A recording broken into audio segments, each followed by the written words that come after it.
Kak Wati itu yang makan itu. Aku yang lagi makan. Bismillahirrahmanirrahim. Assalamualaikum warahmatullahi wabarakatuh. Waalaikumsalam warahmatullahi Waalaikumsalam warahmatullahi wabarakatuh. Oke.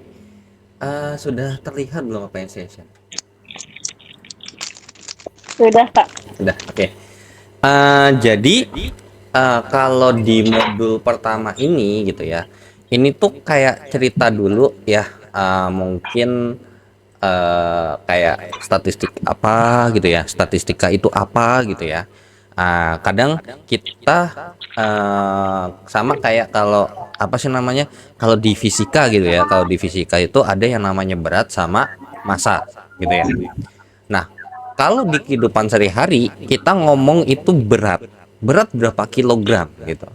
Sedangkan kalau secara fisika itu berat itu satuannya Newton, sedangkan yang satuannya kilogram itu adalah massa gitu ya. Nah, sama kayak kita kalau ngomong, kadang statistik sama statistika itu kadang digabung gitu ya. Kadang suka digabung. Nah, jadi sebenarnya bedanya adalah statistika itu adalah ilmunya gitu ya. Sedangkan kalau statistik itu adalah bahas datanya gitu ya. Jadi statistika itu adalah ilmu yang mempelajarinya, mempelajari data, analisis, pengumpulan dan lain sebagainya. Dan statistik itu adalah objeknya gitu ya, objeknya yang lagi dibahas. Nah, biasanya kalau untuk kita bahas statistika ini gitu ya, ini kalau ngikutin daripada yang ada di BMP itu, ini tuh sampai pengujian hipotesis, yang dimana ini pengujian hipotesisnya masih dasar banget ya. Pengujian hipotesisnya tuh masih dasar banget karena ya mungkin ini tergantung sama datanya apa, terus apa namanya, kedalaman penelitiannya tentang apa gitu ya. Oke. Nah, kemudian ketika kita sudah membahas terkait dengan ilmunya gitu ya, kemudian kita ngambil apa namanya, ngambil data, pasti ada kaitannya erat dengan yang apa itu namanya populasi dan apa itu sampel. Nah, kalau biasanya nanti kita penelitian gitu ya, entah penelitian kuanti atau penelitian kualitatif gitu ya, kayak semisal mencari hubungan apa dengan apa gitu, pasti kalau kita butuh data ke orangnya langsung gitu ya, entah kita pakai data primer ataupun data sekunder gitu ya. Nah, maka pasti ada kaitannya dengan populasi dan sampel, terutama untuk yang ngambil data langsung. Kalau data sekunder kan enggak gitu ya, karena kalau data sekunder tuh kita ngambil data yang udah ada gitu. Nah, populasi itu adalah keseluruhan sampelnya, keseluruhan gitu ya. Nah, jadi semisal contohnya ya, kemarin saya melakukan penelitian pendidikan. Jadi saya meneliti terkait dengan suatu model pembelajaran dengan media pembelajaran tertentu terhadap apa namanya, hasil belajar gitulah. Nah, maka akan ada yang namanya populasi. Nah, populasi yang saya ambil itu adalah kelas 10 gitu ya, karena ini materinya yang dibahas ada di kelas 10. Nah, tapi dari kelas 10 ini yang saya ambil itu nggak semua kelas. Dari 4 kelas itu saya ambil 2 kelas gitu.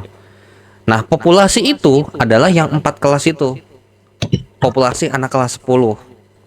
Sedangkan sampel penelitiannya adalah kelas 10 sebanyak 2 kelas. 10 E2 dan 10 E3, itulah kurang lebih gitu ya. Nah, terus selanjutnya lagi apa namanya? Apa namanya? Kayak lanjut lagi nih ke bagian klasifikasinya gitu ya. Sebenarnya ini ya apa namanya, masih teoritis banget tuh, kayak ini klasifikasi statistika ilmunya. Nah, nanti ini akan ada 2 nih gitu ya. Ada ketika kita penelitian biasanya kalau saya tuh melibatkan 2 ini. Statistika deskriptif ya. Deskriptif itu untuk mendeskripsikan gitu ya, mendeskripsikan data gitu ya. Nah, jadi kalau semisal yang kita bahas statistik deskriptif itu semacam kayak mean, median, modus, bikin diagram batang, diagram lingkaran gitu ya, diagram lingkaran, diagram garis, itu namanya statistika deskriptif. Tujuannya adalah untuk mendeskripsikan atau menggambarkan data supaya biar orang tuh bacanya ngerti gitu loh. Oh, ini apa sih gitu. Kayak semisal kita punya data nih. Kita punya data terkait dengan apa namanya? Tinggi atau suhu gitu ya. Terkait dengan suhu lingkungan dari jam tertentu gitu, dari tentang waktu tertentu. Maka secara deskriptif kalau kita mau menggambarkan itu datanya, kita bisa menggambar itu dengan diagram garis, gitu ya, supaya bisa kita tahu nih, oh ini tuh dari sini ke sini tuh naik jadi berapa derajat, turun berapa derajat, kurang lebih seperti itu. Nah, begitu juga kayak semisal kalau misalnya kita bahas apa namanya, mungkin saham gitu ya. Nah, dengan adanya diagram garis naik turun itu kita tahu nih, oh ternyata tuh gambaran datanya tuh kurang lebih seperti ini loh, gitu ya. Nah, sedangkan statistik inferensia itu adalah untuk forecasting biasanya, untuk memprediksi. Kayak contohnya, misal paling gampangnya kayak tadi, saya penelitian nih, penelitian terkait dengan metode belajar dan media belajar dengan hasil belajar. Nah, ketika saya memprediksi nih, atau ketika saya intinya nih biasanya untuk statistik inferensia tuh ada hubungan dengan hipotesis biasanya, ya. Pasti ada hubungan dengan hipotesis atau dugaan. Nah, saya menduga ini tuh ada hubungannya gitu. Nah, maka nanti untuk menguji hubungan tersebut, saya lakukan pendekatan statistik inferensia dengan uji asumsi klasik, uji prasyarat, uji validitas, uji reliabilitas, dan uji statistik lainnya, gitu ya. Nah, itu statistika inferensia. Nah, ini pemanfaatannya mungkin bisa baca sendiri lah ya. Nah, ini nih kayak ini, set. Nah, ini adalah statistika deskriptif, ya. Jadi dari gambar ini kita tahu bahwasannya, misalkan si penduduk ini paling suka gitu ya, paling suka nonton stasiun TV Net TV gitu, karena persentasenya makin gede.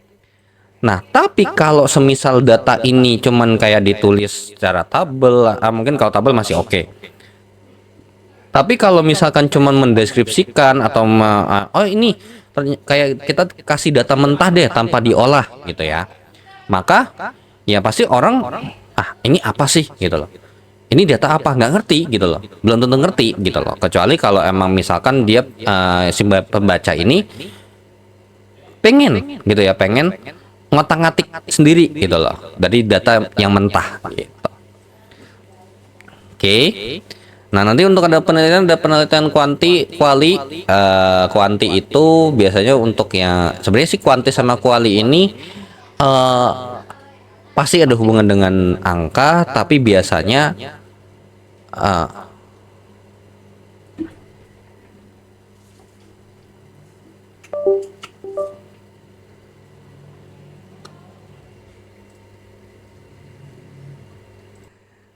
tadi terakhir sampai mana sih? Sampai sini ya? Selesai inferensia tadi Kak, penjelasan tentang statistik inferensia. Oh, statistik data yang ini? Emang tadi udah ngejelasin ya Kak? Oh iya, saya ngejelasin. Oh, berarti udah keburu putus tuh berarti. Nah, jadi Iya. kalau misalnya nih yang tadi saya bilang statistika deskriptif tuh yang kayak gini contohnya. Kayak gini. Jadi kalau misalkan anggap aja deh, misal nih kita dikasih data mentah gitu ya, pasti kan bingung dong ya kan, bacanya gimana gitu kan ya. Nah, tapi kalau semisal kita sudah dikasih data begini, sudah dikasih rata-ratanya berapa gitu ya, oh ternyata data ini tuh gambarannya kurang lebih seperti ini loh gitu ya. Sedangkan kalau statistik inferensia itu ada hubungannya dengan dugaan ya, hipotesis. Dan nanti bakal dicek secara statistik, secara statistikanya, kita misalkan mau analisis pakai apa nih, gitu. Contohnya kayak kemarin penelitian saya tuh, itu ada dua pendekatan sebenarnya bisa dipakai untuk menguji hasil belajar, dan ini itu salah satunya adalah pakai ANCOVA, uji ANCOVA, atau analysis of covariance gitu. Jadi saya mau mengajak seberapa besar sih dampak, atau seberapa besar sih signifikan antara kelas dua, ada dua kelas yang dijadikan bahan penelitian, antara satu kelas konvensional dengan satu lagi penerapan media dan metode pembelajaran yang saya teliti gitu. Nah, dari statistik itu, oh ternyata nanti biasanya nih uji statistik ini paling gampangnya pakai SPSS. Kalau saya biasa pakai SPSS. Tapi kalau misalkan mau pakai aplikasi lain, semisal kayak pakai Minitab, itu oke sebenarnya bisa. Cuman tergantung ya. Sejauh ini kalau saya belajar tuh dari dulu sama zaman saya kuliah itu, saya biasanya ngerjain pakai SPSS kalau statistik gitu. Oke, nah kemudian dilanjutkan lagi ke KB2 masih dengan modul 1. Nah sekarang masuk ke bagian terkait dengan pengukuran datanya gitu ya. Jenis dan skala pengukuran data. Nah, di sini ini bicara nih terkait dengan skala pengukurannya tuh, data tuh ada beberapa bagian. Dan nanti ini biasanya kalau di SPSS itu ada tampilan seperti ini. Biasanya tuh saya lupa antara 1 2 3 atau apa gitu. Nah, intinya tuh ada data nominal, ada data ordinal, ada data interval, dan ada rasio, gitu ya. Kembalinya nanti ya. Nah, untuk nominal, gitu ya. Untuk nominal itu kayak semisal secara spesifik, gitu ya. Biasanya kalau nominal itu kayak yang saya penelitian itu kayak ada dua kelas. Kelas pertama dikasih nomor kode apa gitu ya, dan kemudian yang kedua itu pakai kode apa itu ya. Nah, terus kemudian ordinal itu beda sama ini. Kalau ini kan emang dua bagian yang sama tingkatannya, sama-sama manusia, laki-laki dan wanita gitu ya. Laki-laki kasih kode 1, wanita dikasih kode 2. Begitu juga kayak semisal 1 itu adalah kelas eksperimen, 1 kelas kontrol, yang 2 adalah kelas eksperimen gitu ya. Terus kemudian kalau ordinal itu pembagian tapi ada stratanya gitu, ada stratanya. Nah, jadi dia masih kayak nominal, bedanya adalah dia itu ada terstruktur gitu ya. Nah, terstruktur nih. Jadi kayak misalkan tingkat pendidikan ya, tingkat pendidikan. Ada yang nggak sekolah, ada yang tamat TK, tamat SD, tamat SMP, tamat SMA, tamat perguruan tinggi gitu ya. Nah, maka kita kasih nih 0, 1, 2, 3, 4, 5 gitu, urutan. Begitu juga biasanya kalau mungkin ada yang kuesioner penelitian pakai skala Likert ya. Skala Likert itu yang ini nih, yang kalau mungkin kalian pernah disuruh isi kuesioner, setuju, tidak setuju, ragu-ragu, setuju, sangat setuju gitu. Itu namanya skala Likert. Nah, cuman biasanya di penelitian itu kalau emang jawabannya udah pasti iya dan tidak, biasanya nomor 3 tuh nggak ada. Jadi tuh sangat tidak setuju, tidak setuju, setuju sama sangat setuju. Jadi cuman ada 4 gitu ya. Nah, kemudian ada interval. Nah, beda nih kalau nominal ini sama ordinal ini, kita mau statistik deskriptif seperti rata-rata gitu ya. Kita nggak bisa nih 0, 1, 2, 3, 4 ini sama 5 ini kita nggak bisa hitung. Kita nggak bisa hitung rata-ratanya. Yang bisa kita hitung adalah jumlahnya atau banyaknya gitu ya. Nah, terus interval gitu ya. Ketika kita bahas interval itu adalah rentang gitu ya, rentang interval. Rentangnya jangkauannya itu dari mana sampai mana gitu ya. Maka harus ada pembanding nih. Ada yang lebih kecil, ada yang lebih besar. Kalau biasanya, kalau dalam matematika mungkin yang paling dikenal tuh yang kayak himpunan penyelesaian yang persamaan. Min 2 lebih kecil daripada X, lebih kecil daripada 4 gitu. Gitu ya. Nah, terus ada rasio. Nah, kalau rasio beda sama interval. Kalau interval tuh cuma sekedar rentang doang. Tapi kalau rasio itu sama kayak skala interval, ada rentangnya gitu bisa. Tapi biasanya ini kita bandingkan, gitu. Kita bandingkan, ya. Kita bandingkan antara A dengan B. Jadinya berapa kali lipat sih, gitu ya? Berapa kali lipat? 2 kali lipat kah? 3 kali lipat kah? Gitu. Jadi kalau interval itu membandingkannya hanya plus minus, gitu ya. Paling gampangnya. Kayak misalnya ini 40 derajat Celcius itu lebih tinggi daripada 20 derajat Celcius. Gitu ya. Nah, sedangkan kalau misalkan di rasio yang 40 derajat Celcius ini itu adalah suhunya ya kurang lebih 2 kali lipatnya, gitu ya. Oke. Nah, di bagian interval sama rasio ini barulah dia bisa diolah datanya pakai operasi gitu ya, kayak pembagian, perkalian gitu ya. Nah, lanjut. Ini berdasarkan berdasarkan skala pengukurannya gitu. Nah, kemudian ini berdasarkan ini biasanya dibagi lagi nih skala pengukurannya, ada yang namanya kuantitatif dan ada kualitatif. Ini harusnya coba. Ini tuh. Oke. Terus kemudian ini, nah ini notasi sigma.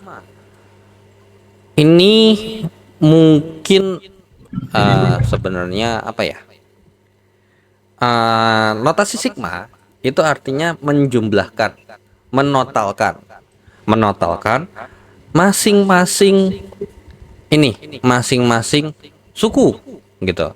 Dan nanti ini biasanya ketika kita mau mau menghitung data kayak median, terutama mean ya. Itu biasanya kan pasti ada atau standar deviasi, varians. Itu ada pasti kaitannya erat dengan yang namanya sigma gitu ya. Nah, tuh. Nah, ini biasanya kalau misalkan di aplikasinya ya sigmanya langsung, nggak ada beberapa variabel seperti ini loh ya, gitu.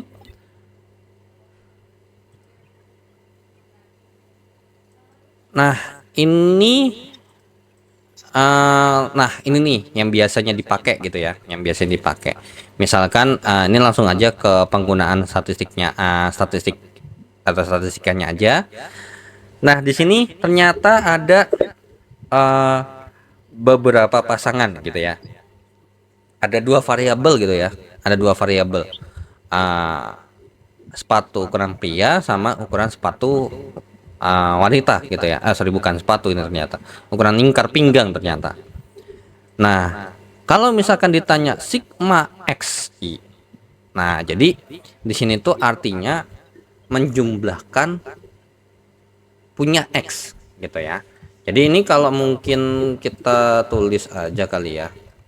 Di sini barulah ini mungkin kita bahas di terpisah di sini.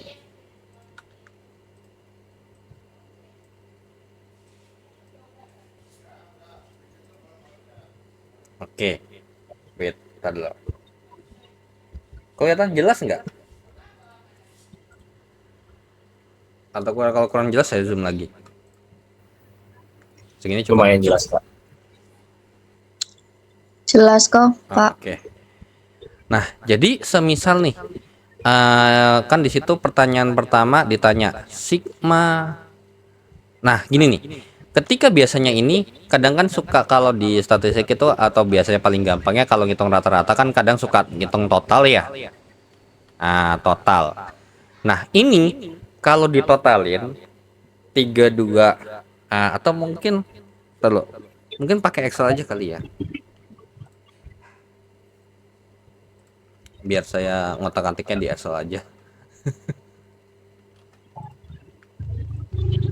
Oke. Nah, ini mungkin saya bikinnya ke bawah aja ya. 1 2 karena ini lebih enak kan pakai ini aja langsung gitu. Ini yang prianya atau XI gitu ya. Nah, ini wanitanya alias YI. Ini 32 32 22 24 25 28 30 29 27 21 38. Terus kemudian ini 19 20 21 22 24 25 25 23 25 18. Oke. Nah, ini daripada nanti saya hitung manual gitu ya.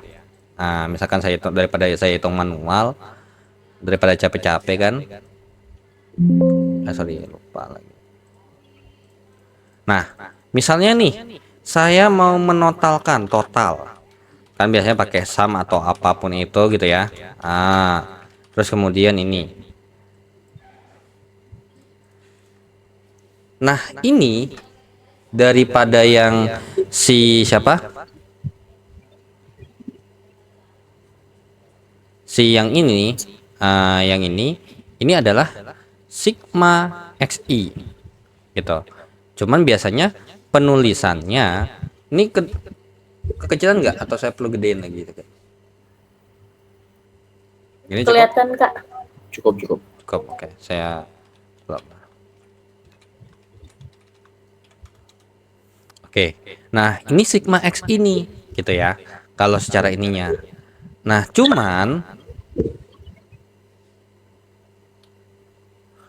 cuman di sini ketika kita bahas sigma xi ini, di sini ada berapa data? Ada berapa pria yang di ini? 10. Nah, kalau mau propernya gitu ya, kalau mau propernya kita nulis itu adalah kita mulai I sama dengan 1 sampai dia 10. Artinya gitu ya. Artinya tuh menandakan bahwasanya yang ini tuh adalah X1 tambah X2 gitu ya, tambah X3 tambah X3 tambah X4 tambah X5 tambah X6 tambah X7 tambah X8 tambah X9 ditambah dengan X10. Nah, itu jadi ini adalah X1 gitu ya. Ini adalah I-nya nih. Ini I-nya. Yang pasangan ini adalah I-nya. Jadi ini X1, X2 gitu ya. X3, X4, X5, X6, X7, X8, X9, X10. Gitu ya. X10. Nah, kemudian kalau yang satu lagi, misalkan ini yang ini, nah ini juga sama nih. Sigma YI alias kita jumlahkan yang Y-nya. Nah, tapi I-nya ini dari berapa? Dari angka pertama sampai angka ke 10. Makanya di sini dituliskan secara spesifik I1 sampai dengan 10. Sehingga ini bisa kita tulis Y1 tambah Y2 tambah Y3 tambah Y4 tambah Y5 tambah Y6 tambah Y7 tambah Y8 gitu ya. Tambah Y9 tambah Y10. Kurang lebih seperti itu ya. Nah, ini mungkin saya tulis ya. Ini Y1, Y2, Y3, Y4, Y5, Y6, Y7, Y8, Y9, ini Y10. Nah, oke. Kemudian biasanya kita ditanya nih, ini rata-ratanya berapa? Nggak usah rata-rata deh. Misalkan nih, di sini saya mau mengali XI dengan YI. Artinya berarti ini saya kaliin dengan apa yang ada di sini. Kemudian langsung saya ini aja. Kemudian saya juga ini mau menghitung nih jumlahnya berapa gitu ya.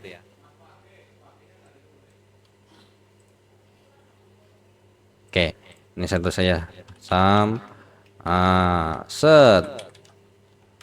Oke. Bentar.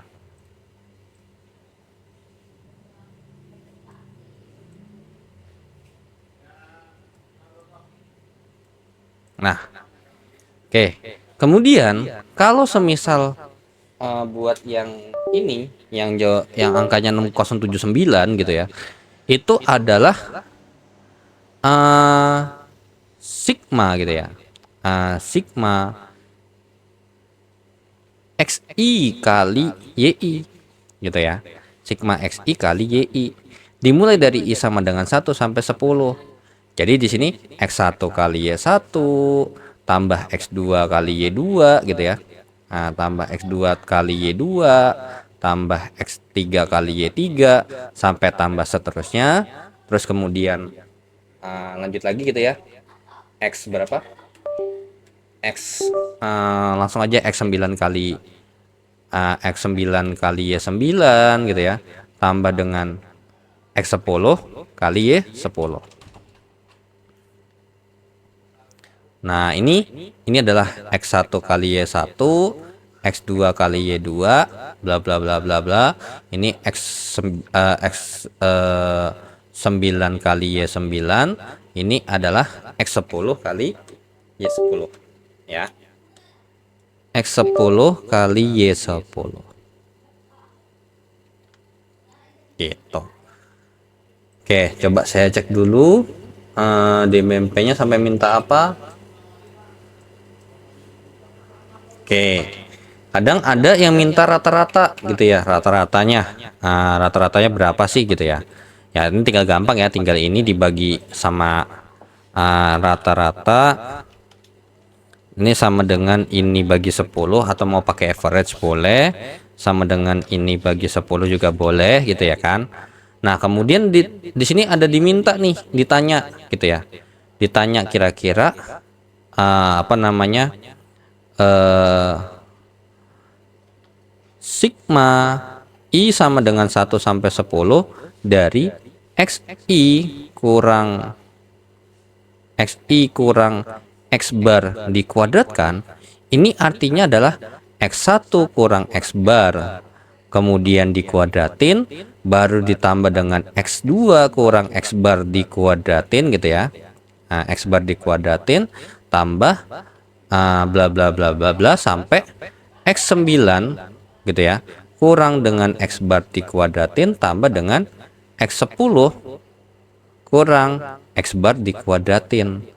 Artinya adalah kita menjumlahkan dari XI yang ada di masing-masing ini dengan rata-ratanya. Ya sudah, berarti XI dikurang dengan X bar, maka XI dikurang X bar itu adalah ini dikurangin dengan yang ada di sini. Nah, kalau biasa di statistik ya kita kunci gitu ya. Nah, terus habis itu jangan lupa ini harus dikuadratin dulu baru ditambahin. Ya udah kita kuadratin dulu nih. XI kurang X bar kuadrat gitu ya sama dengan ini kita kuadratin. Nah, terus habis itu ya inilah totalnya gitu ya. Ini kalau ditotalin jawabannya berapa tuh? Nah, ini anggap aja lah ini hasilnya tuh sama dengan sum dari ini tambah ini.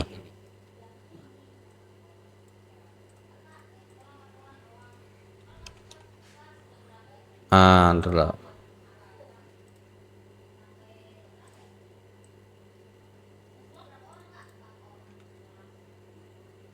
Sama dengan sum dari ini sampai sini. Nah, kurang lebih 230,4, kurang lebih seperti itu. Nah, jadi inilah penggunaan notasi sigma sebenarnya dalam perhitungan statistiknya gitu ya. Oke. Terus cuman di sini masih teoritis banget ya, kayak nih sifat notasi sigma itu seperti apa, terus ngitungnya seperti apa gitu. Oke. Nah, sampai sini dulu ada yang mau ditanya nggak?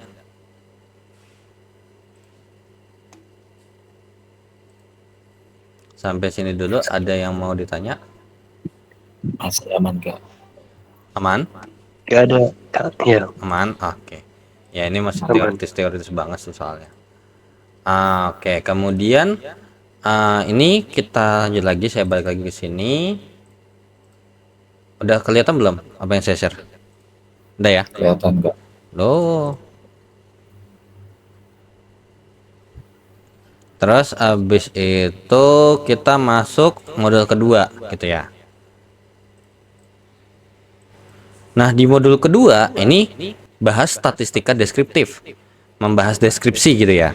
Makanya mungkin kalau statistika deskriptif ini itu adalah statistika yang dipelajari waktu sekolah dasar sampai sekolah menengah atas. Kayak mean, median, modus gitu ya, jangkauan, itu adalah statistika deskriptif gitu ya. Tujuannya adalah untuk mendeskripsikan data gitu ya. Diagram batang, diagram garis, diagram lingkaran, itu adalah yang kalian pelajari waktu SD sampai SMA. Makanya emang benar bahwasanya tuh ini.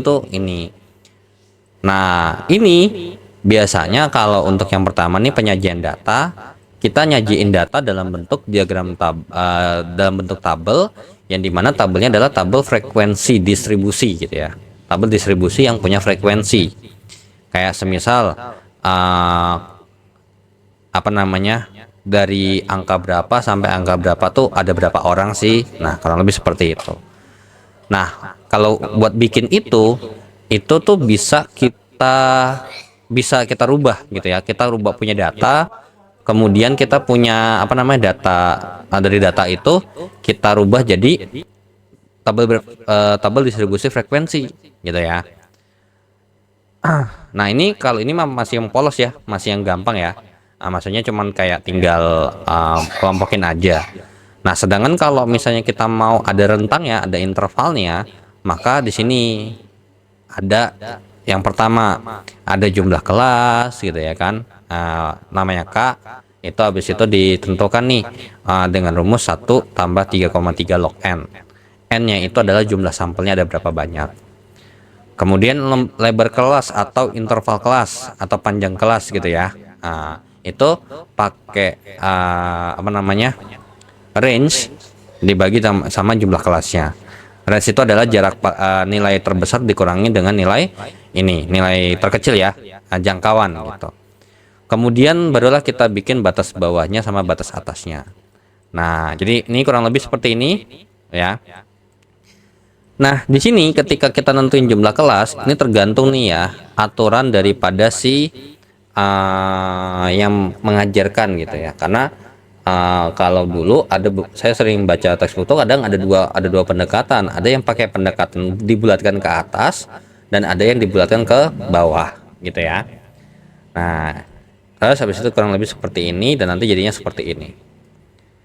Nah, lanjut lagi. Kemudian ada yang namanya frekuensi kumulatif sama frekuensi relatif. Kalau frekuensi kumulatif itu berarti berakumulasi. Ini 4 tambah 4 itu 6 tambah 2 itu 8 tambah 4 12 tambah 5 17 tambah 3 20. Yang jelas di penjumlahan akhir itu adalah total frekuensinya. Sedangkan kalau frekuensi relatif itu adalah berapa besar sih rasio gitu kalau kita bandingkan dengan total datanya. Nah, frekuensinya tuh ini frekuensi relatif yang dari kumulatif punya ya. 2/20 itu 0,1. Bukan dari yang ini ya, dari frekuensi relatif. Kalau frekuensi relatif kumulatif nanti tinggal tambahin ini aja. Nah, ini 2/20 0,1, 4/20 0,2, 2/20 0,1, 4/20 itu 0,2 gitu ya. 5/20 itu adalah 1/4 alias 0,25, 3/20 itu adalah 0,15. Nah, kemudian ini kalau misalkan ada frekuensi relatif kumulatif, ya tinggal ini 0,1, terus 0,1 tambah 0,2 jadi 0,3, terus 0,3 tambah 0,1 0,4, tambah lagi 0,2 jadi 0,6, tambah 0,25 jadi 0,85, tambah 0,15 jadi 1,00 gitu.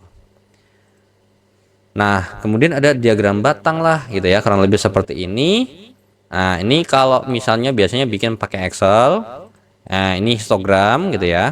Bedanya adalah kalau diagram batang tuh kepisah, sedangkan kalau histogram ini ada dikaitkan erat dengan kelasnya dia berapa, intinya yang ada interval-intervalnya gitu, ada tepi bawah ataupun tepi atasnya ya.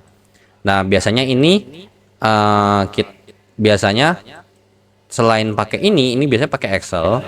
Cuman biasanya kalau saya biarkan itu, saya lupa deh. Saya dulu sempat bikin pakai SPSS atau enggak. Nah, ini biasanya SPSS nih. Nah, ini SPSS punya nih tampilannya. Histogram of data 1 dan data 2 gitu ya. SPSS itu apa ya? Software statistik. Kalau ibarat kata gini, kalau kita edit video itu pakai CapCut, pakai Filmora, pakai Adobe Premiere, nah kayak gitu. Atau gambar pakai Adobe ini, terus kemudian pakai Paint gitu. Nah, ini tuh ada gitu, maksudnya ada softwarenya juga.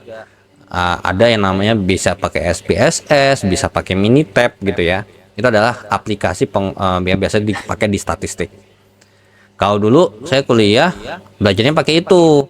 Kalau yang kayak gini belajarnya emang ada sempat belajar, tapi belajarnya di awal gitu ya, di awal kayak statistik dasar banget. Ketika sudah masuk ke statistik penelitian, wah itu udah SPSS terus karena ngolah data gitu ya. Kemudian ada diagram lingkaran, kemudian ada box plot. Box plot itu dia bentuknya tuh kayak gini. Nanti akan ada yang namanya, nah ini biasanya pakai kuartil ya. Ada pakai kuartil. Nah, nanti di sini ada caranya sih ya. Kalau ini kita pakai manual gitu ya. Nah, jadi kita ngitung Q1, Q2 sama Q3 gitu ya. Kemudian nanti kita bikin kotak gitu ya. Nah, nanti kotak horizontalnya kurang lebih seperti ini gitu. Ini Q2, ini Q3. Ini Q3, ini Q1. Nah, Q2-nya itu ada di tengah-tengah.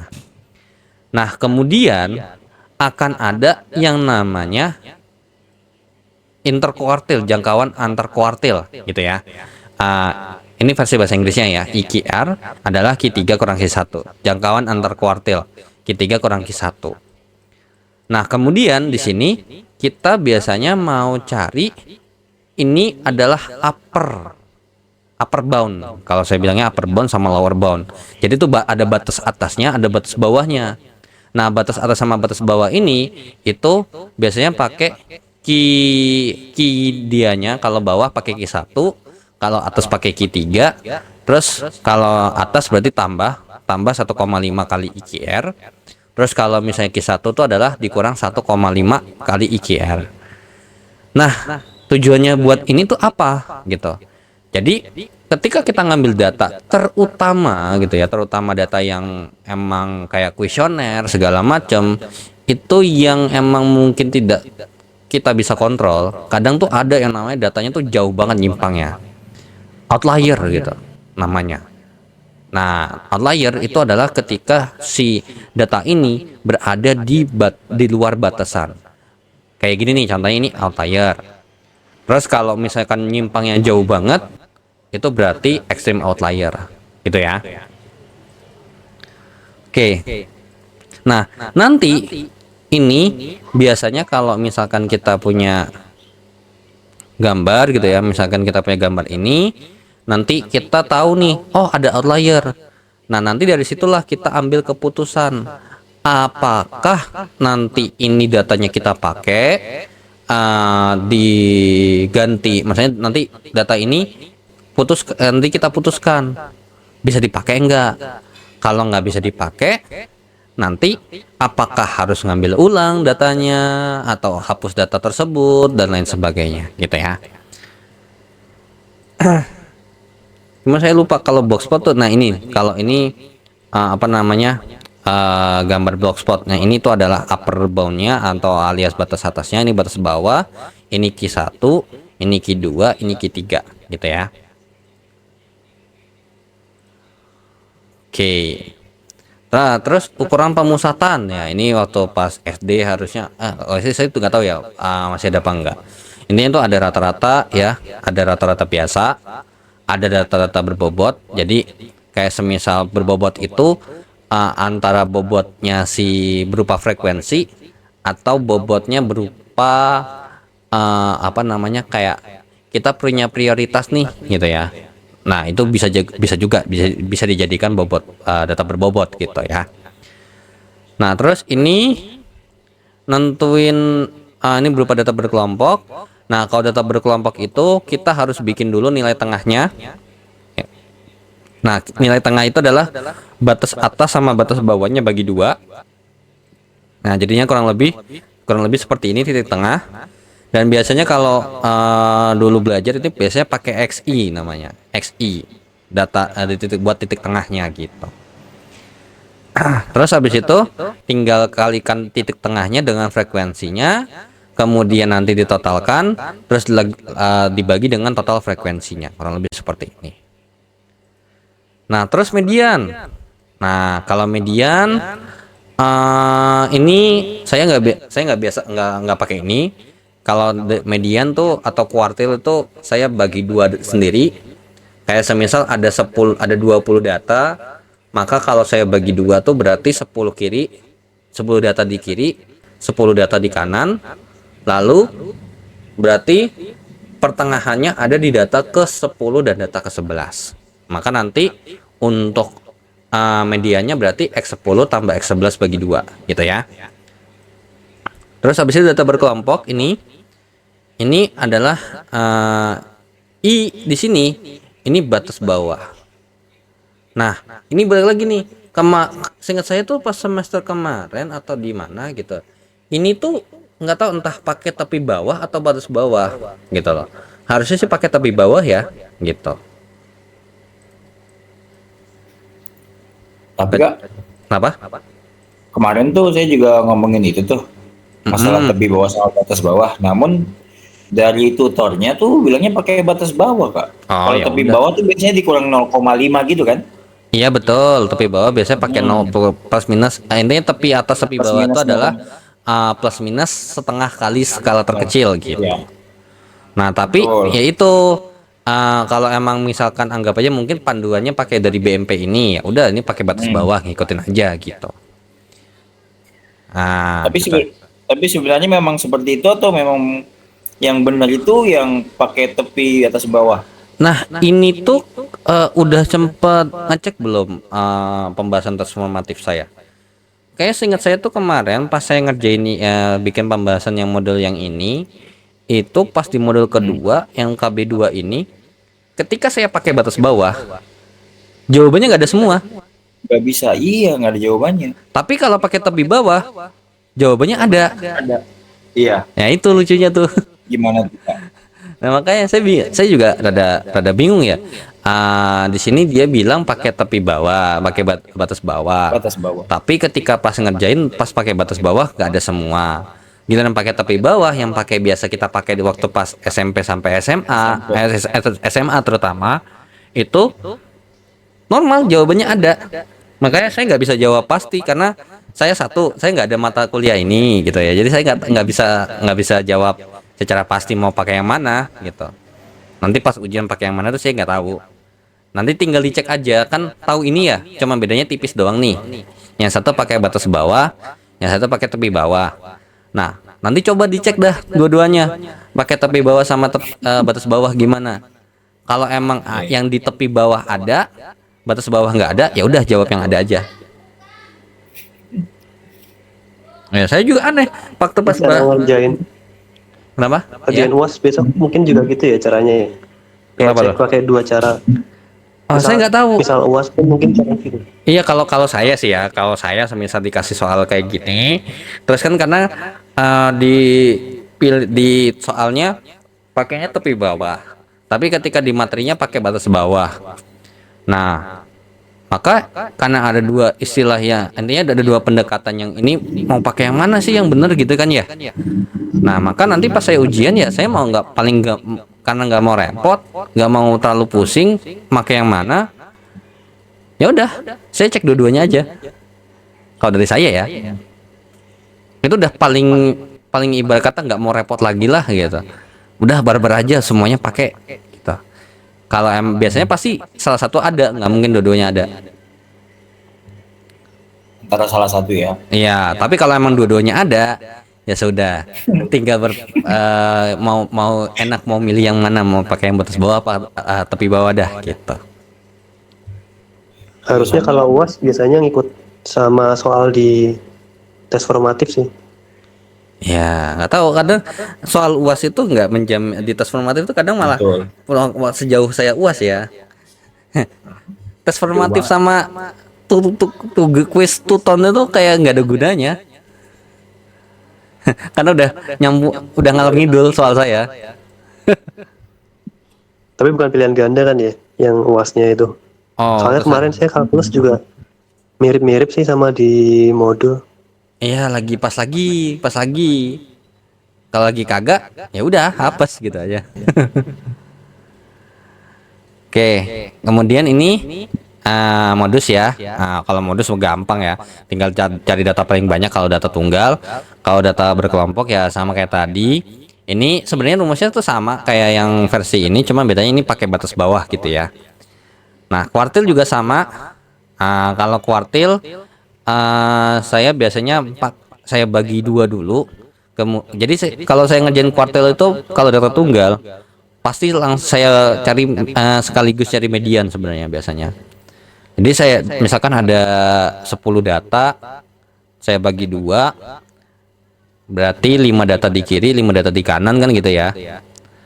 Nah, jadi nanti di data ke-5 ini, misalkan anggap aja nih, contoh aja gambaran aja. Misalkan saya punya di sini punya X1,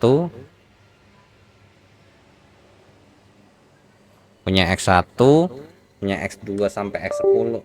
Ini deh, ada 10 data misalkan.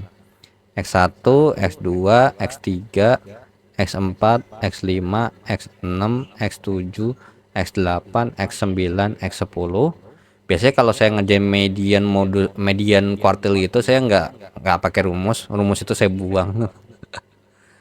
Saya bagi dua, berarti akan ada 5 data di sebelah kiri ya. 5 data di sebelah kiri ini L-nya itu adalah left gitu ya. Kemudian kalau untuk yang 5 data yang ada di mana ini, kemudian ke sini ada 5 data di sebelah kanan. Kemudian saya bagi lagi nih, saya bagi lagi datanya. Dari 5 data yang ada di sebelah kiri, saya bagi lagi. Berarti kalau saya bagi dua jatuhnya di sini. Ini pun juga sama. Jadi nanti akan ada 2 data di kiri, ada 2 data di kanan. Ini pun juga sama, ada 2 data di kiri dan ada 2 data di kanan. Nah, nanti dari sini, ketahuan nih jawabannya. Key satunya ternyata ada di data ketiga, gitu ya. Data ketiga untuk key 1 X3, median alias key 2 itu adalah X5 tambah X6 bagi 2, dan kemudian untuk Q3 itu adalah X8 gitu. Biasanya saya ngerjain pakai begini, saya jarang banget pakai rumus gitu, bahkan udah nggak pernah sekarang tuh. Nah, jadi kalau misalnya ditanya rumusnya apa tuh ya jawabnya ya nggak tahu. Mungkin yang median mungkin masih ingat, tapi kalau yang kuartil enggak, dari dulu nggak pernah. Jadi tuh kayak rumus-rumus kayak gini nih nggak tahu saya gitu. Kak, Kenapa? Ya. kalau yang kuartil ini kita nggak perlu ngurutin dulu ya? Harus ngurutin. Harus tetap ngurut. Iya, tetap ngurut, karena kan gini, ketika kita mau membagi data itu, mana yang ini kan pasti otomatis kan harus diurutkan dari yang terkecil gitu. Nah, karena biar tahu nih, ini kuartil satunya di mana, kuartil duanya di mana gitu loh. Tengah-tengahnya di mana. Ya. Itu. Saya kira cara tadi itu langsung aja gitu. Enggak langsung, itu contoh aja buat nentuin letak kuartilnya gitu loh. Biar lebih cepat ya kayak. Ya, sebenarnya bukan lebih cepat sih. Biar nggak usah pakai rumus. Saya kalau misalnya ngajarin anak SMP gitu ya, ngajarin anak SMP belajar kuartil data tunggal nih. Udah, saya ajarin pakai begitu yang kayak tadi. Nggak pernah tuh saya ajarin rumusnya saya buang bodo amat. Median pun juga sama, enggak saya ajarin pakai rumus, saya pakai logika aja, pakai definisinya gitu loh, biar konseptual sekali gitu. Terus kalau misalnya pakai metode interpolasi yang kurang lebih, Kalau datanya dikit sih masih bisa. iya, kalau datanya dikit, datanya banyak. Oke, coba sebutin mau datanya berapa banyak. Misalkan ada berapa data deh. Tapi biasanya pasti kan ada, kalau datanya banyak, nggak mungkin dong ya polosan bejibun gitu loh. Paham nggak? Maksudnya dibikin jabarin kayak gini. Sebenarnya sih antara ganjil dan genap sih kak. Iya, nggak, maksudnya kalau semisal datanya banyak, ini bisa nih, masih kalau letaknya doang gampang, nggak apa-apa. Contoh misal nih, saya punya 100 data. Ya udah, berarti kalau kita mau kita bagi dua, ya 50 kiri 50 kanan kan. Ini berarti ini data ini 1 sampai 50, ini 51 sampai 100 kan. Ya udah, ini mediannya udah ketahuan. X50 tambah X51 per 100 per 2. Terus kemudian data yang 50 ini dari 1 sampai 50 ini saya bagi dua lagi. Berarti ada 25 yang kiri, ada 25 kanan. Ini pun juga sama. Saya bagi dua lagi, 25 kiri, 25 kanan. Nah, ini 1 sampai 25, ini 26 sampai 50. Ini 51 sampai 75, ini 76 sampai 100. Ya udah, dari sini ketahuan nih. Q1-nya adalah data 25 tambah 26 gitu ya. Nah, 25 tambah 26 bagi 2. Terus kemudian untuk Q3-nya adalah data ke-75 tambah data ke-76 bagi 2. Karena kalau kuartil itu yang kalau dibandingin sama median, kalau mau pakai rumus itu lebih menjelimet kalau kuartil. Karena kuartil itu kalau emang mau berumus itu harus lihat dulu datanya gimana, bisa dibagi genap enggak, ganjil enggak. Nah, kalau genap bisa dibagi 2 kah atau dibagi 4 kah, itu kalau nggak salah rumusnya beda. Karena kalau kita lihat tadi nih, lihat nih beda nih. Ini yang tadi saya coba gambar, yang saya coba jelasin, yang atas sama di bawah, bedanya di mana? Padahal sama-sama genap loh. Bener nggak? Jumlah datanya sama-sama genap. Oh, yang Q1 sama Q3-nya Nah, itu. yang pertama potong ya. Iya, kalau yang di sini yang sewaktu datanya cuma ada 10, Q1 sama Q3-nya ini satu angka persis di tengah-tengahnya situ. Sedangkan kalau di sini, loh, kok berubah? Berarti ada pendekatan lagi dong ya kan yang perlu dilakukan gitu. Itu makanya kenapa saya nggak pakai rumus. Karena menjelimet rumusnya gitu loh.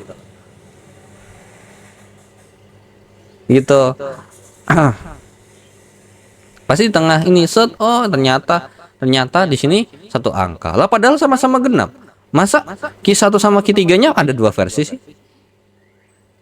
Bener nggak? Jadi nggak konsisten dong kalau cuma Iya, ngapalin banyak yang rumus kan? dihafalin ya. Iya. Makanya kenapa saya kalau ngajarin kuartil, biasanya saya ajarinnya begini aja. Yang jelas datanya udah harus urut ya. Kalau belum urut, urutin. Nah, nanti pas udah urut, Ini ya.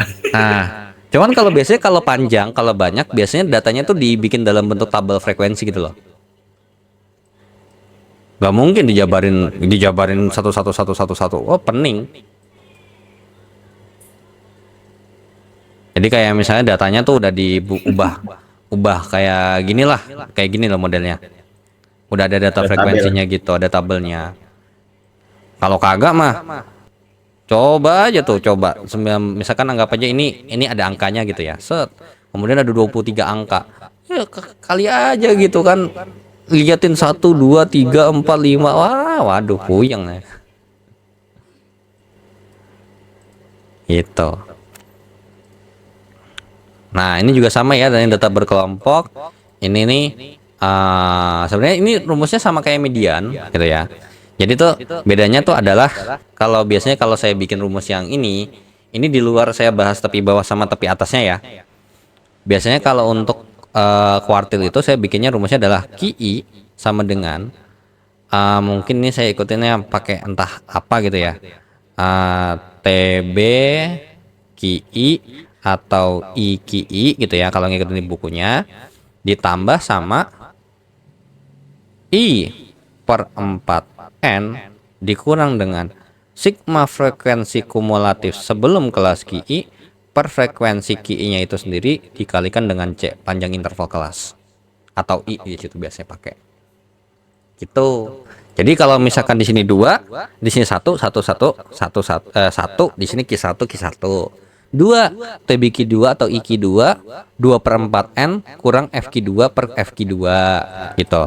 Terus ini Q3 TBQ3 IQ3 3/4N kurang sigma frekuensi kumulatif sebelum kelas Q3 per frekuensi kelas Q3 nya itu sendiri berapa gitu. Jadi rumusnya tuh sebenarnya masih satu aja, nggak ada bedanya.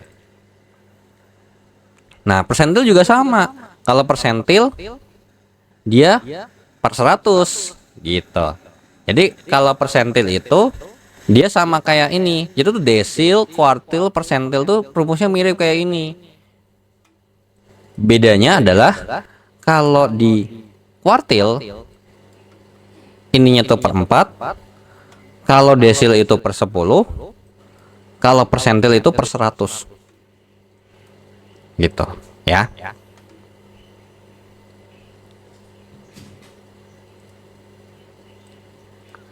Oke. Nah, ini persentil oke. Nah, kurang lebih seperti itu. Itu untuk modul 2-nya. Harusnya. Oh, ada lagi. Ukuran penyebaran. Nah, jadi kebagi dua nih. Ada ukuran pemusatan data, median modus, kuartil gitu ya. Terus ada ukuran penyebaran data. Seberapa besar sih data itu menyebar gitu ya. Nah, kalau di awal kan seberapa besar sih data ini terpusat kurang lebih ada di mana gitu. Nah, kalau ini kebagi jadi jadi ada penyebaran seberapa besar menyebarnya. Yang pertama adalah range atau jangkauan kalau versi bahasa Indonesianya. Ada X max nilai terbesar kurang X min yaitu adalah nilai terkecil. Kemudian ada varians atau standar deviasi. Nah, ini perlu diperhatikan. Untuk varians dan standar deviasi untuk populasi sama sampel itu beda simbol. Kalau misalkan untuk populasi itu pakai sigma, terus ini pakainya mu ya, bukan X bar. Nah, jadi kalau rata-rata di itu pakainya mu, sedangkan kalau semisal untuk kalau di sampel pakainya S dan rata-ratanya pakai X bar, kurang lebih seperti itu ya. Nah, ini ya kalau datanya banyak ya tinggal pakai kalkulator. Oke. Jadi ini tinggal dicari dipangkatin 2 ya, ini dikurangin ini XI dikurang X bar yang hasilnya ini dikurangin 2,4 semua, terus dikuadratin, kemudian dijumlahin, kemudian dibagi sama kalau populasi itu N besar, kalau sampel itu adalah N kurang 1. Nah, sama koefisien varians menyatakan seberapa besar sih variansnya dalam bentuk berapa persen gitu ya.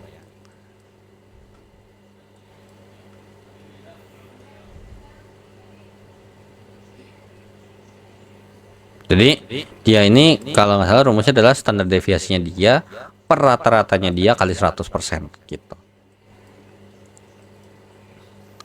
Oke. Sudah kurang lebih seperti itu untuk modul 2. Gimana? Ada yang mau ditanyakan?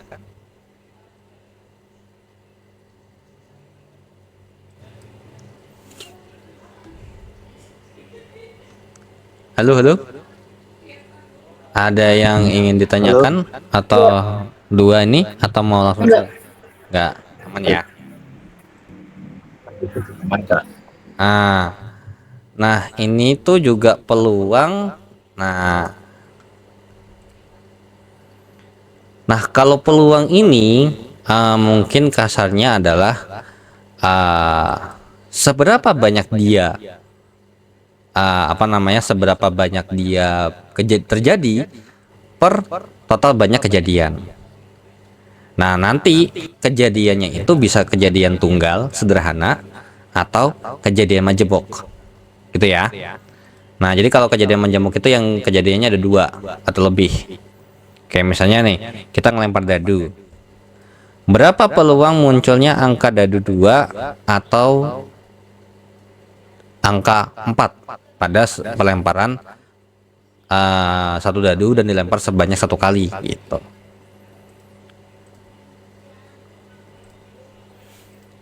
Terus ini kalau irisan itu ini sebenarnya himpunan ya. Ini sebenarnya belajar himpunan dulu yang ini. Nah, kalau irisan itu pakai dan, kalau semisal untuk gabungan itu ada tinggal ditambahin.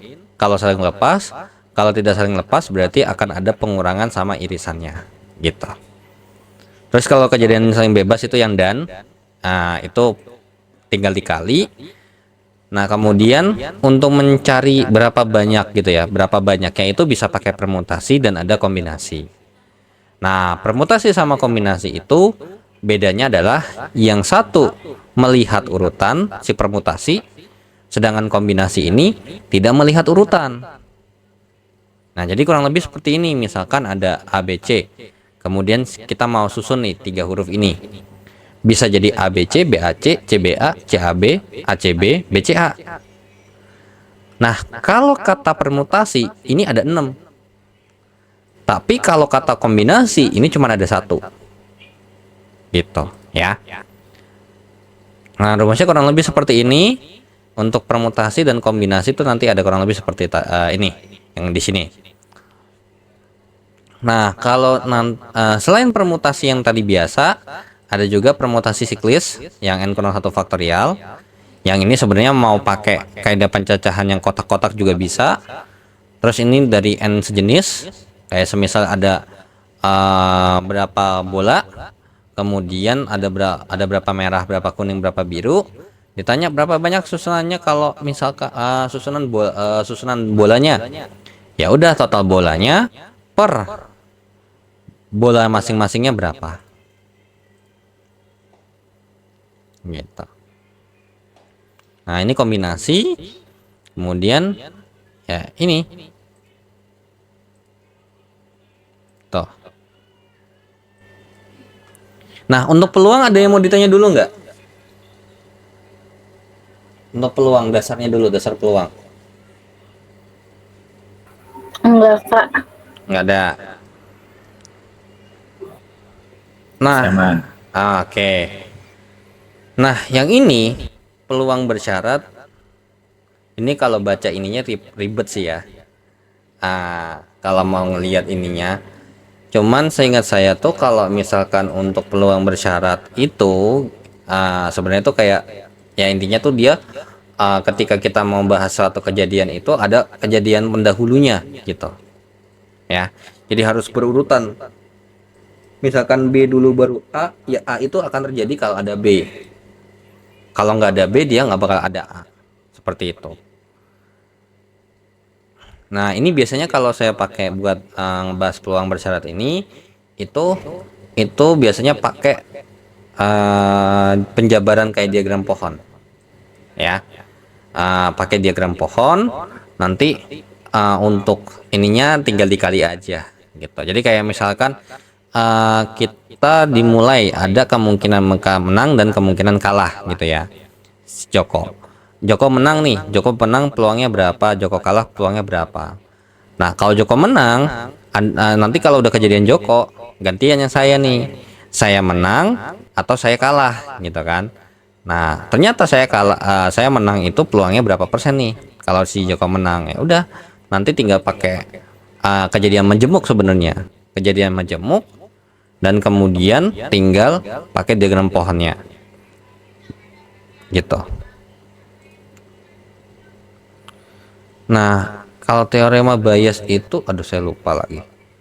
Ini tuh rada lupa saya. Saya jarang, soalnya teorema Bayes jarang-jarang banget dipakai sama saya. Biasanya metode statistiknya langsung statistik ke aplikatif sih, bukan ke teoritis seperti ini. Bentar. Kalau teori Bayes itu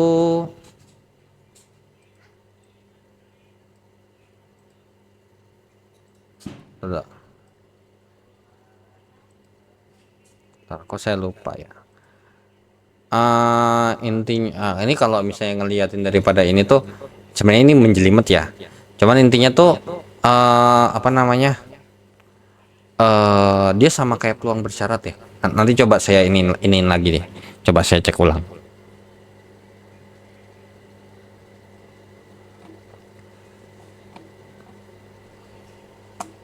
Halo? Gimana? Ada problem?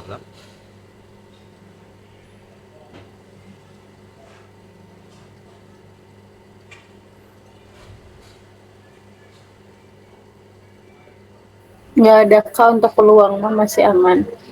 Yang lain? Yang lain kalau semisal ini Ya gimana?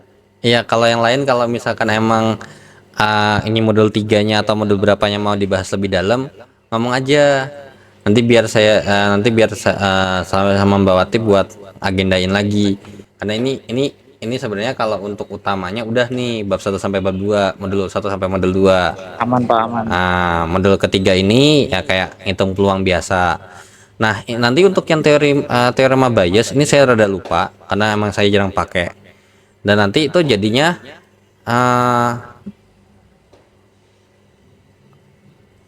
yang mana deh kayaknya nanti. Ya, nanti tuh ada yang kayak gini tuh nanti lebih enaknya tuh kalau pakai kayak diagram lah, intinya tuh kurang lebih seperti itu. Kalau 4 variabel acak dan distribusi peluang,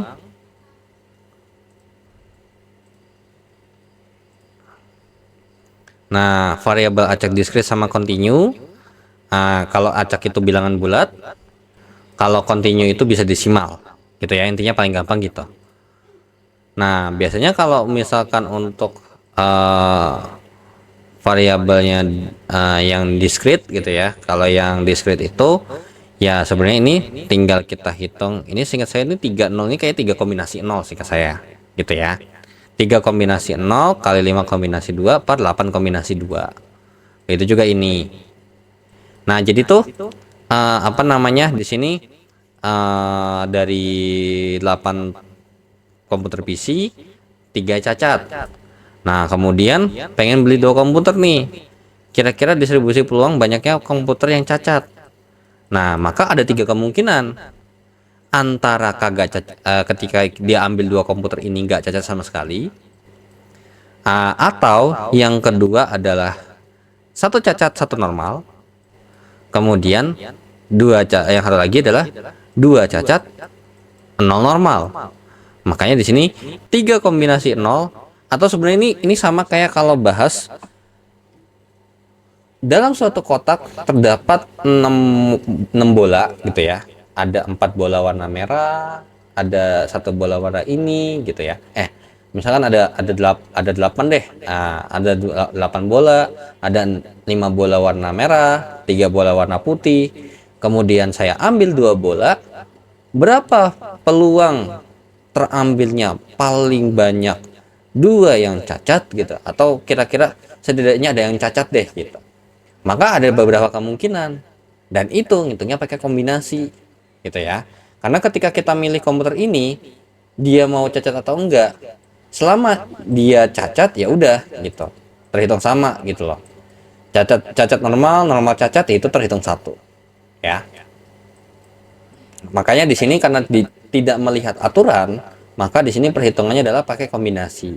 Dan di sini ini berlaku kejadian majemuk ya.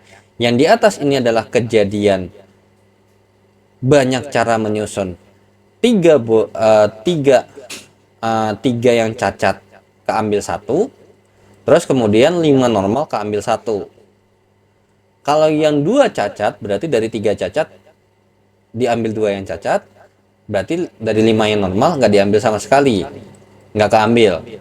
Nah yang ini 3 yang cacat nggak keambil, dan 5 dari 5 yang normal keambil 2 gitu. Dan bawahnya adalah ruang sampel. Dari 8 komputer diambil 2. Makanya berapa banyak cara mengambil? 8 kombinasi 2. Lebih seperti itu. Nah, lanjut ke variabel acak kontinu. Nah, bedanya adalah kalau discrete itu bilangan bulat, sedangkan kalau variabel kontinu itu dia biasanya ya kayak contohnya lebih tepatnya kayak himpunan penyelesaian.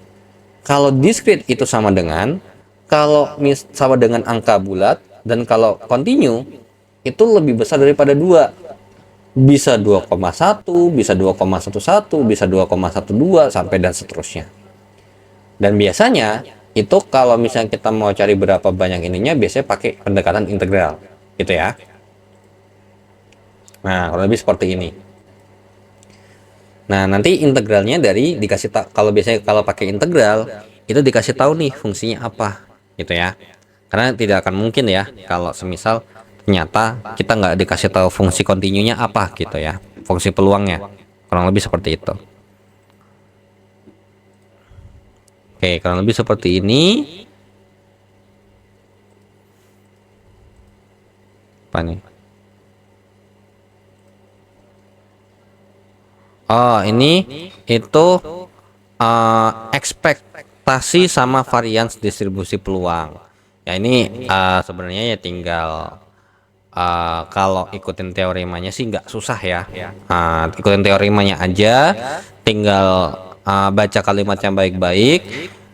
Karena ini untuk yang untuk nilai harapan gitu ya, nilai harapan atau ekspektasi gitu ya.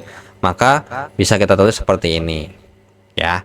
Jadi dia tuh sebenarnya sama rata-rata gitu ya, rata-rata daripada si apa namanya? Kalau mau gampangnya itu adalah dari misalkan yang 0 gitu ya, misalkan kayak gini nih ya. Ada 13 dari sini, maka peluang daripada yang 4 ini 1/12 gitu ya. Nah, tinggal kalau yang discrete itu tinggal dijumlahin, kalau continue pakai integral. Kurang lebih seperti ini. Tuh. Oh, ini ya, ini 1/12, 1/12, 1/4, 1/4, 1/6, 1/6. Nah, maka di sini di sini 2x kurang satunya, ada fungsinya di sini. Di sini kayak ada fungsinya ya, 2x kurang 1. Ya sudah, berarti nah ini 2x kurang 1 dari 4 sampai 9. Ya, karena di sini cuman sampai 4 sampai 9. Maka nanti tinggal kita hitung aja. 2 kali 4 kurang 1 kali F4. Nah, F4-nya itu 1/12 yang ini gitu.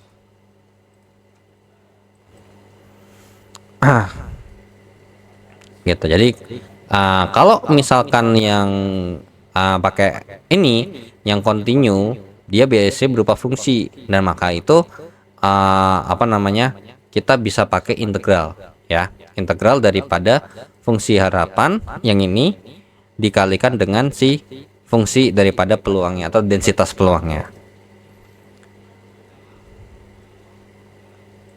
Oke, kurang lebih seperti ini. Nah, varians itu mirip kayak yang tadi, bedanya adalah di sini fungsi ininya dikuadratin dulu gitu ya.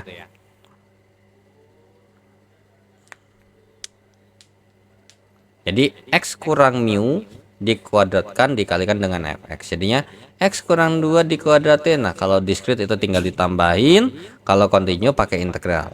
Kurang lebih seperti itu. Nah, ini di depan nih, kalau misalkan kalian mau terbiasa ini langsung ngerjain soal aja sebenarnya. Jadi biar tidak terlalu menjelimet sama apa namanya, sama simbol-simbol seperti ini gitu loh. Oke. Nah, kemudian ini distribusi peluang bersama ini dua variabel hitungannya ya. Sebenarnya nggak jauh beda sama yang di awal tuh ya. Ada yang discrete, ada yang continue, kurang lebih seperti itu. Nah, itu modul 4. Modul 5 itu distribusi peluang discrete. Nah, yang discrete ini, discrete itu, ntar dulu, ada dua, ada hipergeometrik sama Poisson. Kalau Poisson itu setahu saya itu kayak ada ini, kayak antrian dia modelnya. Kalau hipergeometrik itu enggak. Nah, sama yang tadi mau ditanya itu yang ada dua itu yang distribusi kontinu itu ini ya, distribusi binomial sama distribusi eksponensial ya. Iya, betul Kak. Kayaknya emang beda nggak sih? Aduh. Mulai deh. Mulai tadalah.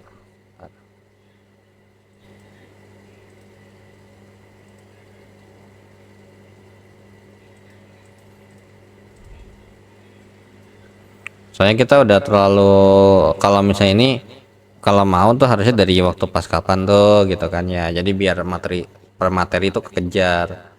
Kalau ini sama aja kayak materinya mana dikerjain udah ya udahlah gitu.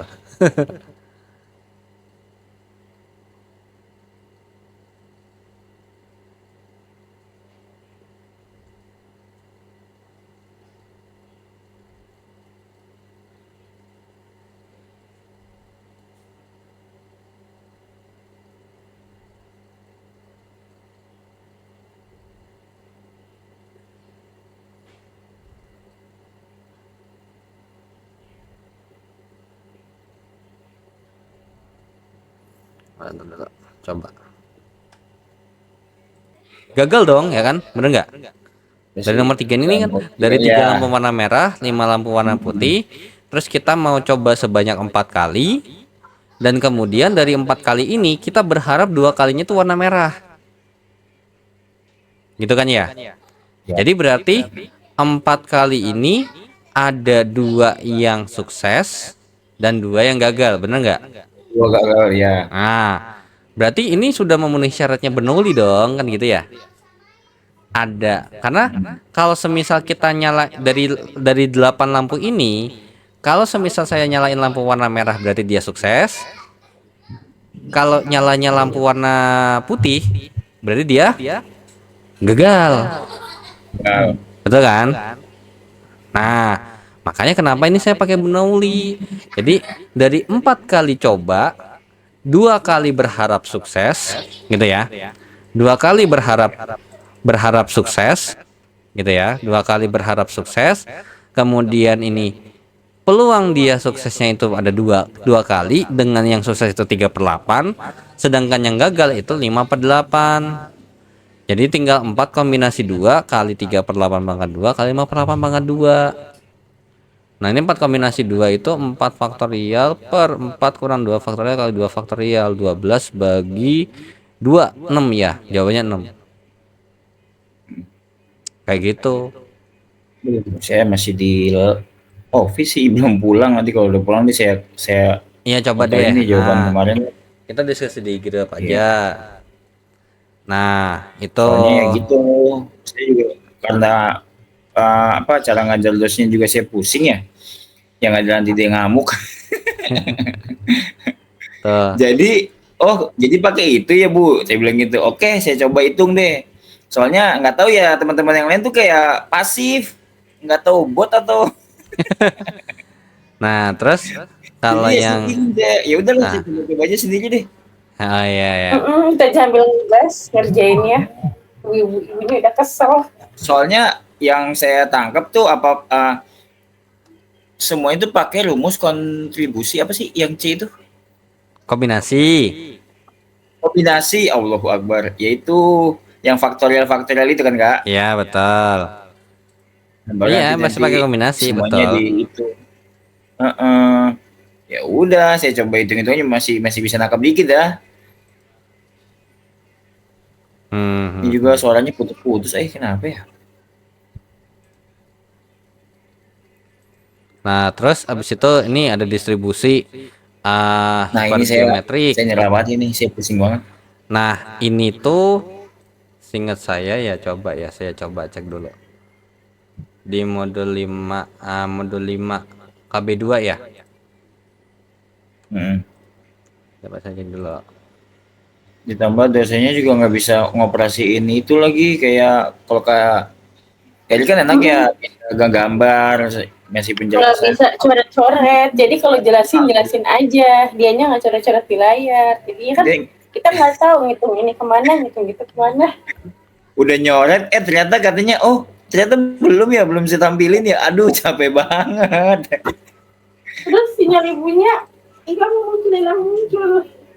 Nggak mau Saya udah, kuasa. saya cuma bisa istighfar banyak-banyak aja udah. Ya, dapat dosen semester ini nggak enak semua. Kayak semester kemarin. Nah, jadi tuh Ada yang betul. kalau yang hipergeometrik itu sih sebenarnya nggak jauh beda kayak ini ya. Apa sih namanya? Nggak jauh beda kayak peluang bersyarat sebenarnya. Nggak jauh beda sebenarnya. Jadi kayak semisal nih, apa namanya? Kita ambil apa namanya? Cuma bedanya tuh ini tuh ada tetap ada rate suksesnya gitu lah, ada rate suksesnya gitu. Ada yang ya intinya ada chance gitu, ada chance-nya. Kayak semisal nih di sini nih ada 30 komponen. 10%-nya tuh busuk gitu. Berarti yang busuk ada 3 gitu ya. Nah, ternyata dari 3 busuk itu, dari 30 komponen, berarti 27-nya itu normal. Bener nggak? Ya, benar sih sebenarnya. Gitu kan ya. Tiganya busuk, 27-nya normal. Nah, saya tuh mau ngecek 5 biji aja. Nah, kira-kira berapa sih peluang kena busuk nih tiga-tiganya gitu? 3 busuk gitu ya, 3 busuk, tiga-tiganya busuk gitu ya. 3 busuk. Terus abis itu kalau semisal kita mau 3 doang kan artinya berarti kan kayak dari 3 yang busuk itu gitu ya. Dari 3 yang busuk diambil 3. Terus kemudian dari 5 buah ini kalau 3 busuk, 2-nya nggak busuk dong. Gitu. Ya. Jadi sebenarnya hipergeometrik itu gambarannya begini nih. Kalau emang ini, mungkin nanti ini kita bahas di minggu depan aja ya kalau udah buat modul 4 modul 5 nih karena harus spesifik banget. Nah, jadi itu kurang lebih begini. Misalkan ada yang tadi ya. Ini saya kopas dulu deh.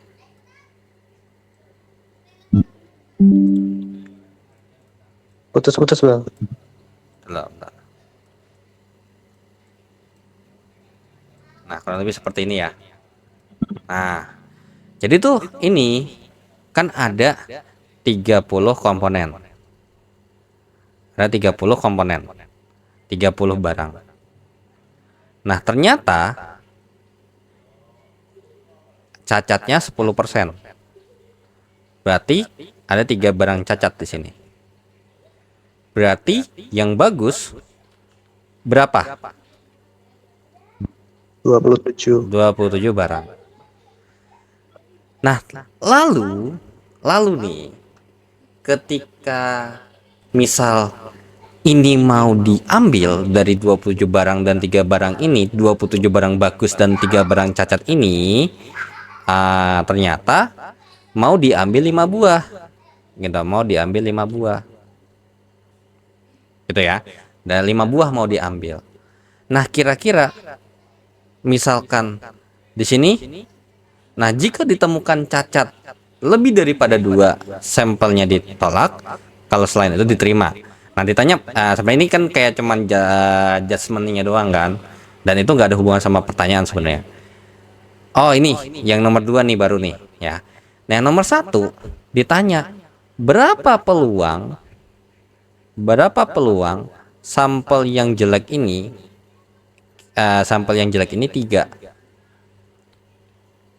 Nah, berarti dari sini dari 5 buah ini kalau diambil gitu ya, dari 5 buah diambil, mungkin saya tulisnya begini aja kali ya. dari diambil 5 buah, 5 barang gitu ya.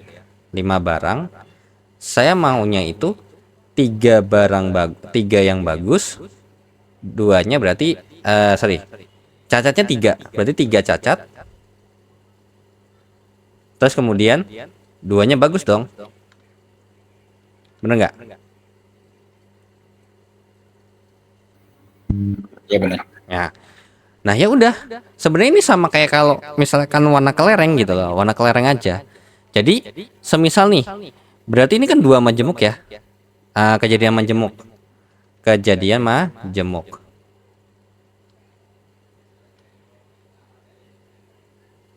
Dua kejadian majemuk. Jadi tuh dari 3, jadi 3 barang diambil, 3 barang yang cacat dan berharap 3. Kemudian dari 27 barang yang diambil yang 27 barang yang bagus yang diambil 2 per ruang sampelnya. Ruang sampelnya itu adalah 30 barang diambil 5. Udah, tinggal hitung. Gitu aja sebenarnya. Nggak ada rumus yang spesifik. Kalau misalkan lo ngikutin rumusnya kan kok kayaknya menjelimet banget ya. D terus X terus N besar kurang D gitu ya. N kurang X kecil. Nah, kurang lebih kayak gini nih. Nah, terus bedanya sama Poisson itu apa? Kalau di sama Poisson itu biasanya ada hubungannya dengan waktu gitu. Biasanya tuh dihubungkan dengan antrian gitu, antrian kendaraan. Berapa misalkan ini antrinya segini gitu ya, atau misalkan berapa jumlah mobil yang lewat segala macam. Nah, itu ada hubungan dengan antrian. Nah, nanti rumusnya pakai E gitu. E pangkat min lambda T terus kali lambda T pangkat X per X faktorial gitu ya. Nah, kayak gitu. Tuh, jadi bedanya kalau antara hipergeometrik sama Poisson, bedanya adalah kalau yang satu nih hipergeometrik itu secara spesifik gitu ya. Secara spesifik itu adalah suksesnya itu berupa sesuatu yang bagus, dan kalau misalnya yang gagal itu sesuatu yang jelek. Jadi kayak gini, cacat dan barang bagus gitu ya. Itu pakai hipergeometrik. Nah, tapi kalau semisal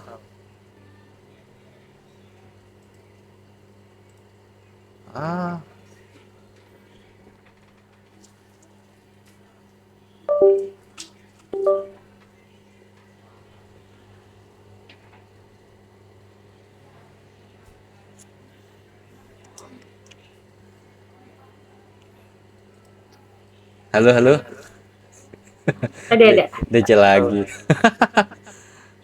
Nah, jadi tuh sebenarnya kalau yang hipergeometrik ini tuh nggak perlu repot-repot banget sebenarnya, karena basic itu sama kayak astagfirullah.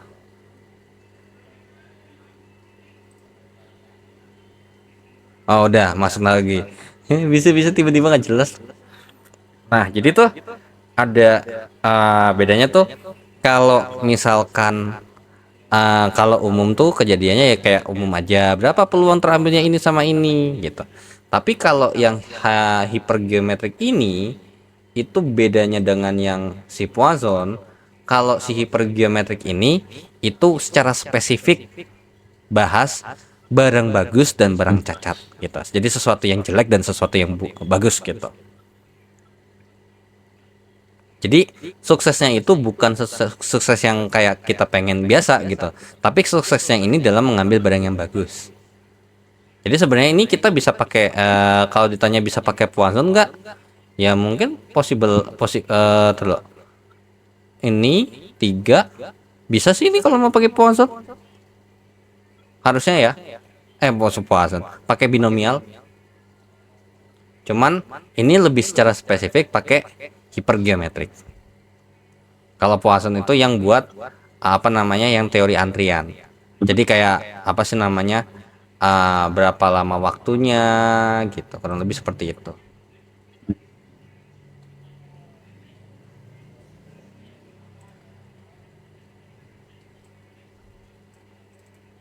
Gitu. Jadi Hipergeometrik itu kurang lebih seperti itu. Terus habis itu masuk ke modul 6. Nah, yang ini distribusi peluang kontinu ya. Nah, ketika kita bahas peluang kontinu, itu adalah yang pertama kita bahas yang namanya kurva normal. Ya, ini kalau kontinu itu biasanya pasti normal loh, pasti dibahas. Berdistribusi normal. Jadi tuh dia bentuknya tuh kayak lonceng begini, artinya tuh data tersebar secara merata, gitu ya. Ini ke kiri sama ini ke kanan tuh kurang lebih sama. Terus habis itu ini tuh masih ngerubah nilai x ke z ini ya. Nanti habis dari situ ini baca tabel lebih tepatnya. Ini masih belajar baca tabel normalnya.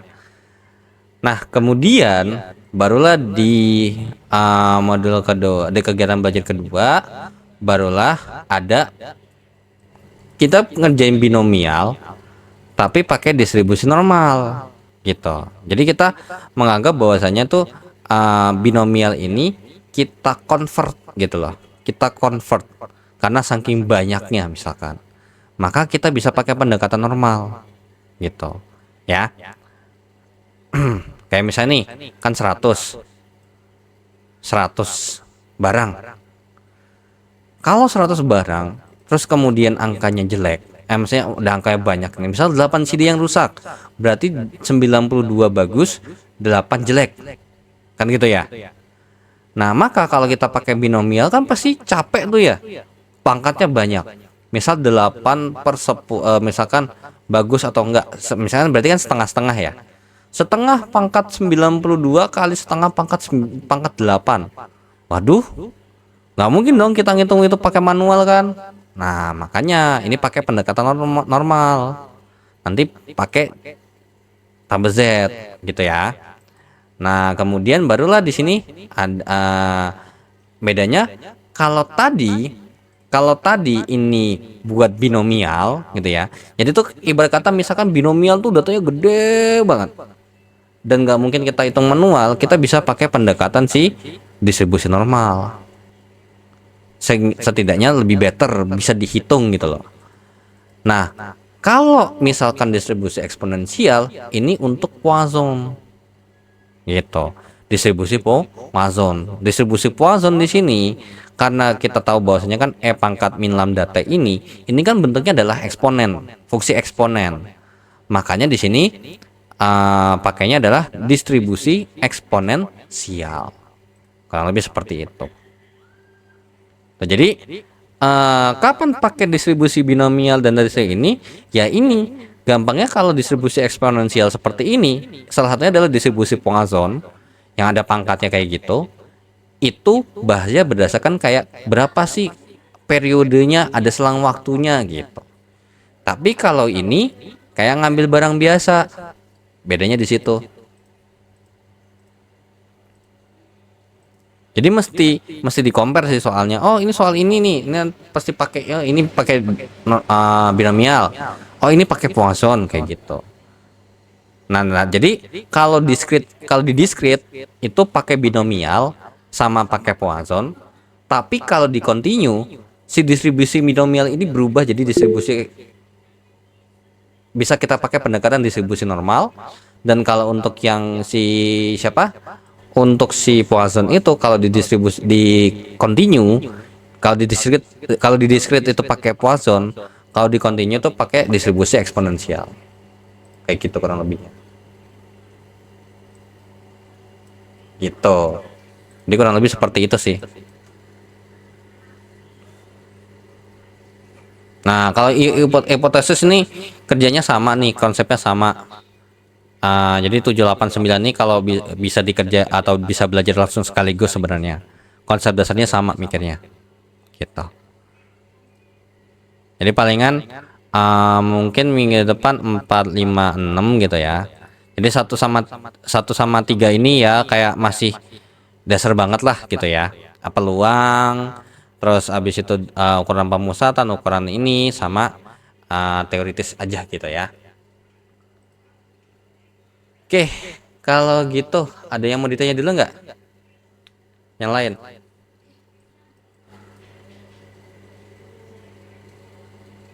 Aku mah masih belum bisa bedain distribusi tuh. Ini Dis- kemana, ini kemana. Mana distribusi Soal apa? yang modul 5, modul 5 ya, yang distribusi. Ya ini, distribusi peluang. Jadi kalau ada soal tuh belum bisa bedain ini masuknya ke rumus mana, ke rumus mana. Iya, maksudnya distribusi apa sama distribusi apa? Apa ya kemarin tuh ya, kayak lupa lagi lah. Kalau yang modul berapa? Modul 6. Modul 6 apa? Enggak, modul 6 tadi aku nggak masuk, modul 5 ada kayaknya.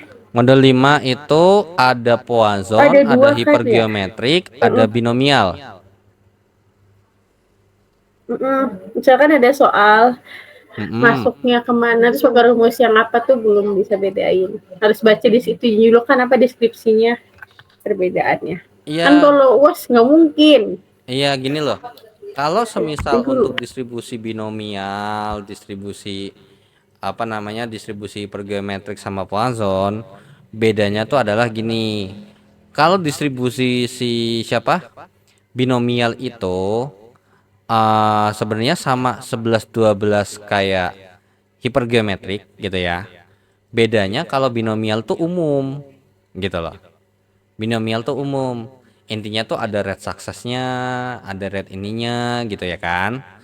Nah, tapi kalau secara spesifik kalau kita mau pakai pendekatan lain gitu ya, dengan ini itu ada yang namanya ada yang namanya distribusi hipergeometrik gitu. Jadi biasanya bahas tentang produksi barang.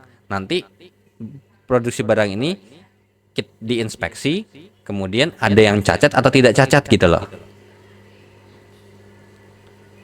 Nah, terus kalau Poisson itu udah spesifik sebenarnya di antara tiga distribusi ini tuh udah ada bedanya banget gitu loh. Maksudnya udah secara dari kalau misalkan anggap aja kayak misalkan lagi ada bahas tentang waktu, misalkan jumlah kecelakaan atau antrian atau apa gitu ya.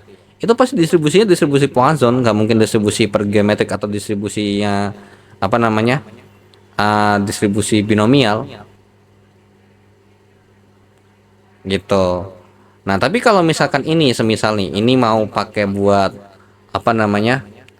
Semisal nih tadi ini jawabannya 0,00246 lah ya. Semisal kalau kita hitung ini pakai distribusi binomial, mungkin nggak ya? Kan pasti kalau barang bagus sama barang cacat kalau diambil ya kalau nggak setengah-setengah ya. Maka peluang untuk terambilnya si tiga cacat ini gitu ya, berarti sama dengan 3 kombinasi 3 gitu ya, karena kan dari 3 percobaan dari berapa percobaan, dari 5 percobaan, sorry, dari 5 percobaan kita ambil 3 gitu ya, dari 5 percobaan tuh kita berharap 3-nya cacat gitu ya. Kemudian peluang cacat dipangkatkan 3 dikalikan dengan peluang dia tidak cacat dipangkatkan lagi berapa? 27. Ini kalau di kalkulator jawabannya sama nggak di sini? Ini jawabannya tuh 0,00246. Bener nggak tuh jawabannya?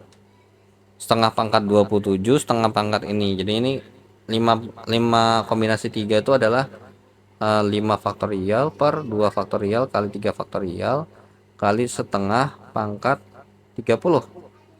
Jadi ini 5 kali 4 kali 3 faktorial per 2 kali 3 faktorial, coret 1 coret 2, 10 setengah pangkat 30. Jadinya 10 kali dengan setengah pangkat 30. Setengah pangkat 30 itu berapa tuh? Terus dikali 10. Bener nggak jawabannya kurang lebih segini?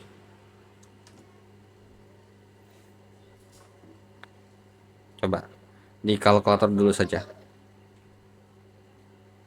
0,5 pangkat 30 kali 10. Jauh banget. Jauh banget. Jawabannya nggak segini.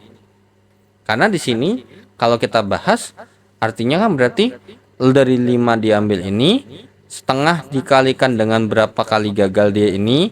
Nah, cuman kan ini ternyata dari ini, oh sorry, ini enggak gini, sorry. Nah, ini enggak setengah-setengah nih jadinya, melainkan ini 3/30 gitu ya, sorry ya.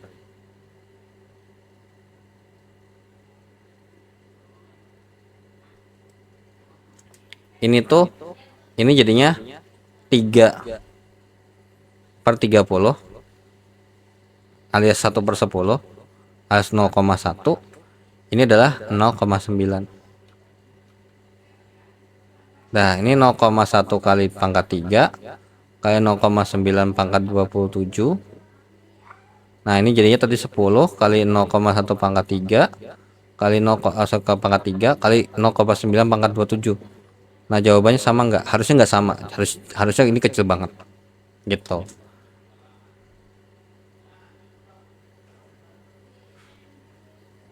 Karena ini itu menganggap bahwasanya barang yang diambil dibalikin lagi gitu loh.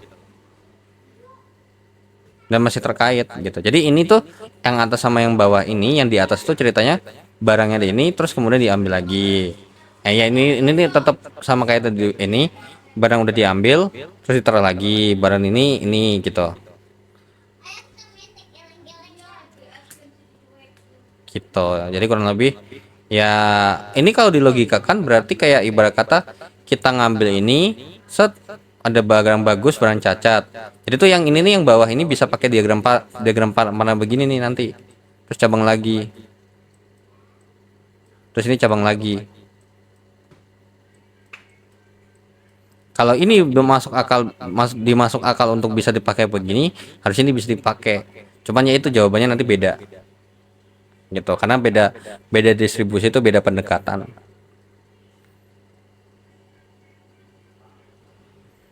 Gitu sih. Ya, makanya kalau ketemu soal tuh harusnya ketemu soal yang nyampur sekaligus. Mesti ada soalnya.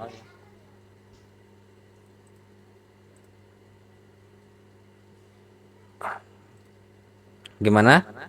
Ada yang mau ditanya dulu lagi?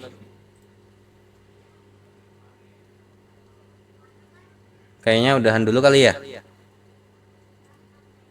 Udah Kak, ngerti kok. Iya, Enggak. palingan mungkin minggu depan atau mungkin di sini nanti kalau ada yang masih join dan ada join di grup, kalau misal ada mau bahas mau lebih tepat, mau lebih spesifik, misal di modul ketiga, 4, 5 itu masih ada yang belum paham, ngomong aja gitu loh, ngomong aja nanti biar saya jelasin ulang lagi ya. Oke, dengan begitu saya akhiri dulu untuk pertemuan kali ini. Saya ucapkan terima kasih. Wassalamualaikum warahmatullahi wabarakatuh. Waalaikumsalam warahmatullahi